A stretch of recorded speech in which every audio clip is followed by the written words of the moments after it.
गोटे कार एवं ट्रैक्टर मध्यरे भयंकर दुर्घटना घटी 4 जन सांगंकर मृत्यु होईछि।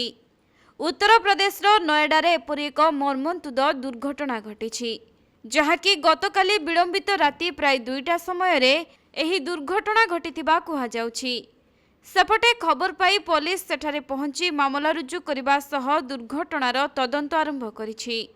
तेबे एही दुर्घटना रे कारटी संपूर्ण रूपे भांगी रुजी चुरमार होईछि। मिलिथिबा सूचना अनुसार नोएडारू 5 जन सांग दिल्ली जाउथिले। हठात सेक्टर 11 निकटरे एक ट्रैक्टर कार को जोर रे धक्का देबारू कार रे थिबा 5 जनक मध्यरू 3 जनकर घटनास्थल रे ही मृत्यु होइथिला एवं अन्य जने हॉस्पिटल रे आखि बुझिथिबा बेले आउ जने गुरुतर अवस्था रे मेडिकल रे चिकित्सित हेउछन्ति। कुहा जाउछे जे ट्रैक्टरटी द्रुत गति रे भूल दिगरु आसुथिबारु एपरि भयंकर दुर्घटना घटिछि। तेबे दुर्घटना परे ट्रैक्टर चालक फेरार होइथिबा बेले पुलिस मृतदेह गुड़िकु जबत करी व्यवच्छेद पई पठाइछि।